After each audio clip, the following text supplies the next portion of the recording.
These 8 YouTubers did irreversible damage to their channel with one single video, and we're going to begin by talking about J-Station, whose entire career came to an end as a result of an upload titled "My Girlfriend Alexia Died, Rest in Paradise." Last night we lost Alexia.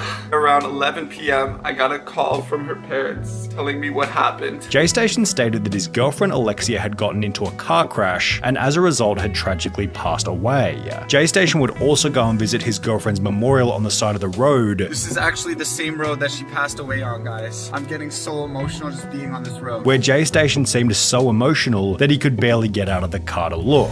Hey man, everything's gonna be okay. Let's just go say the final goodbye for her. Everything's gonna be okay. I don't know if I can do this. However, his extremely emotional state here ran contrary to a video that he'd post 3 days later, titled "Dead Girlfriend Ouija Board Challenge at 3 a.m. Gone Wrong," in which he couldn't stop smiling. We're doing the Ouija board challenge on my dead girlfriend. Let's smash the like button right now, guys. 1 like equals 1 prayer for Alexia, guys. Rest in peace. J-Station's complete lack of emotion in this new video led fellow Canadian YouTuber Some Ordinary Gamers to call the Canadian police and see if any Alexia Morano had recently passed away. No, I don't have anything by that name on the system. Nobody by that name specifically has suffered any form of death, right? No, I have an Alexia, but there's no death from that. As mentioned by the police officer, nobody by the name of Alexia had died, and after other channels such as Penguin Zero covered the story, Alexia came forward to confirm that she was still alive. I'm sure a lot of you are really confused as to what's going on right now between me and Jay and the videos that he posted. Alexia would go on to explain that she had nothing to do with the J-Station videos. I was not a part of any of them. It was just Jay, and I didn't even know what he was going to say in those videos before he posted them. And as a result, the two had broken up. I felt like he was just constantly being mean to me for some reason. The times that he was mean to me, it's just like he was so mean. However, J-Station then clapped back by showing Alexia helping out with the videos before trying to expose Alexia as being the crazy one out of the pair. You are honest to God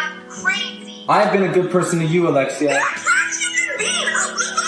Everybody hates you, Jay. This one original video didn't only lead to the collapse of their relationship, but it would also eventually result in J-Station's entire channel being deleted. Therefore, J-Station probably should have gotten some advice from Sam Pepper, who had already ruined his image by posting an idiotic fake video. It went by the now infamous title "Killing Best Friend Prank," and it began with Sam stating this. Let's see how he reacts to his best friend of 5 years being killed in front of him. The premise of the prank was that 2 friends get taken to a rooftop somewhere where one of the friends who was in on the prank is shot with a fake gun to see how the other friend will react. Even though they eventually reveal that the whole thing was one giant prank, the absolute magnitude of the stunt helped it to go viral, racking up over 9 million views in a little over 3 weeks. But while the extremity of the video helped it to go viral, the prank also began to receive an unbelievable amount of backlash. It was obvious that Sam didn't care about the controversy in the beginning, as he'd respond to the drama by promising to delete his YouTube channel if he was donated $1.5 million on GoFundMe. Your goal's pretty steep here, $1.5 million. I just thought if everyone hates my channel so much, they gotta put that money where their mouth is, you know? Yet this only seemed to add more fuel to the fire, as he was still getting heavy backlash over 3 months later, at which point it became all too much to handle.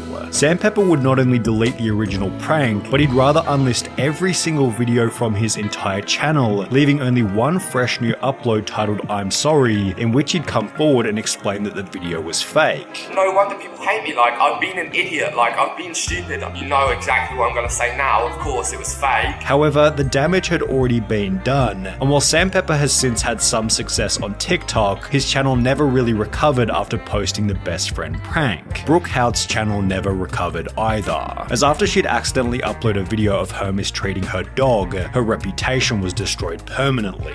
In the lead up to posting the video, Brooke Houtz had gained 327,000 subscribers, which, as you can see from the videos on her channel, had been aided by her pet Doberman named Sphinx. Brooke always put up the facade that she loved her dog more than anything else. Obviously, me and my dog are really close. We're besties. We hang out 24/7, more like 25/8, am I right? However, less than a month after stating this, on the 6th of August 2019, Brooke would accidentally upload a full uncut clip of her pranking the dog while treating it like absolute garbage. As the video began to spread throughout social media, Almost every single news outlet wrote an article on the story, prompting a Change.org petition titled Ban Brookhouse from YouTube, which received over 67,000 signatures. Peter would also take to Twitter in a post hoping that she was banned from the platform, yet incredibly her channel remained active, helping her to post a bizarre apology video about a month after the original incident. First, I want to start this video by saying thank you. I just want to genuinely say thank you. Although this video did nothing to fix her image, as after taking a 7-month break from the platform, she'd return with an upload titled Where I've Been, which received an impressively terrible 98% dislike ratio, solidifying just how much damage this one video had done.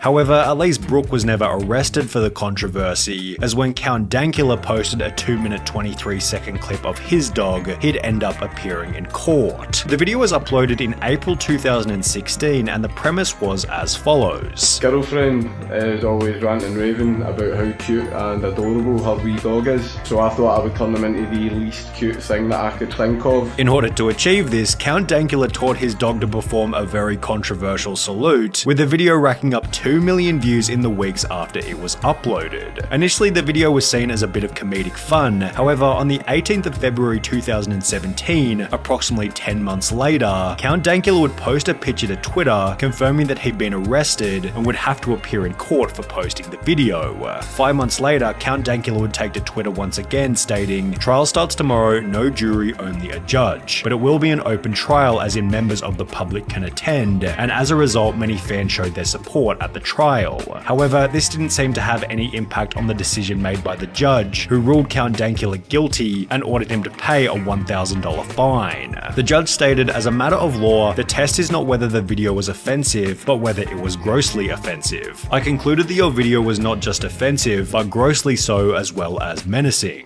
Count Dankula was able to overcome this hiccup and still maintains his popularity on YouTube up until this day. However, the same can't be said for the Try Guys member Ned Fulmer, whose entire career came to a crashing end after a single video was posted of Ned cheating on his wife. The girl in the video was fellow BuzzFeed employee Alex Herring, who had been in BuzzFeed videos with Ned before, and after the original screenshot of the two kissing went viral, a bunch of other evidence surfaced to confirm that Ned and Alex had been seeing each other behind the scenes. The event was so scandalous not only because Ned, his wife, and Alex were all public figures, but because Ned's main shtick within the videos was that he loved his wife so much and was therefore extremely dedicated to the marriage. Ned was literally known as the wife guy and would constantly talk about his wife and how much he loved her, to the point where people have made compilations on YouTube of him mentioning her. As a result of the scandal, Ned was fired from his high status position as one of the Try Guys, which was followed by the group posting their own video to explain the decision. Ned Fulmer is no longer working with the Try Guys. We found that Ned had engaged in conduct unbecoming of our team, and we knew that we could not move forward with him. He's now been fired and has publicly embarrassed his wife and 2 children. Turns out Mr. Nice Guy Dependable isn't so nice and dependable after all. Ned Fulmer had months to stop his eventual collapse. However, PewDiePie wasn't quite so lucky, as after making a single joke in a single video, he'd accidentally changed the social media landscape forever. The video was titled "I've Discovered the Greatest Thing Online," and it was posted on the 11th of January 2017. The premise was that PewDiePie was testing out the website Fiverr. There's a website called Fiverr where you basically can ask anyone for anything for $5. And therefore, as you might suspect, the video wasn't all that controversial in the beginning. He'd order a subscribe message from Jesus, pay to have his pictures photoshopped, and even had someone sing to him in Hebrew. However, it would be after PewDiePie ordered from the guys dancing in the jungle that things became controversial. As a part of the Fiverr deal, PewDiePie was given the opportunity to write a 5-word message, which the guys would hold up on a sign in the video. Well, PewDiePie decided to have a bit of fun with it, and wrote an anti-Semitic phrase just to see if they'd do it. And as you can tell from PewDiePie's reaction, they most certainly did, leading PewDiePie to state this: "I didn't think they would actually do it. I feel partially responsible, but just I didn't think they would actually do it. Like, I'm not anti-Semitic or whatever it's called. Okay, so don't get the wrong idea. It was a funny meme, and I didn't think it would work. Okay. Which was followed by the video being uploaded as usual. However, the response that the video generated certainly wasn't usual, as only 3 days later, articles began to pop up explaining that PewDiePie had been dropped by his Disney-owned multi-channel network. Upon seeing Disney drop PewDiePie, other advertisers such as Johnson & Johnson, the UK government, Coca-Cola and Dr. Pepper removed all advertising from the platform, fearing that they might be put beside some unsavory content. In order to get these advertisers to return, YouTube introduced the demonetization of non-family friendly content, leading some creators to instantly lose more than half of their revenue.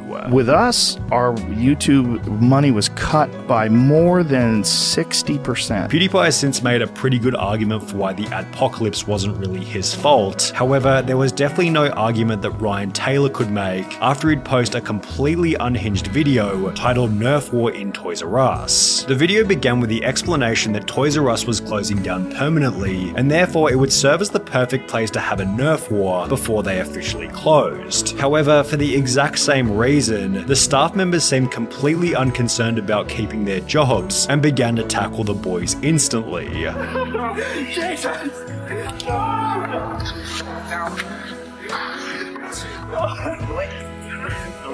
After this exchange occurred, the conflict escalated further. You have no authority, bro, so I'll slam you back. Don't try and touch me. Even you.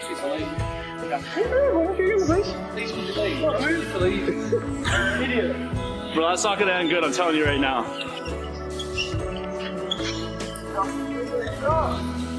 Ready?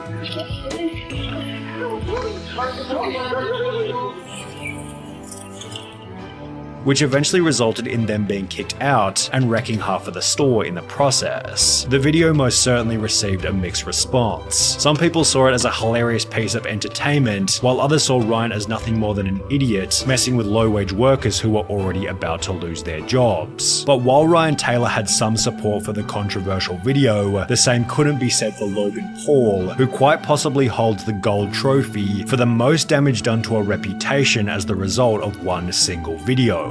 Japan Forest Vlog. 3 words that transport everybody back to the 31st of December 2017, when Logan decided that he wanted to have an unconventional New Year's Eve. 2 years ago, I fell in love with the idea of, for New Year's, slowing it down, like going somewhere that's really isolated. So we're in Tokyo, Japan, right? I figured this was the perfect time to do it, because if you look to my right, Logang, I give you the Aokigahara.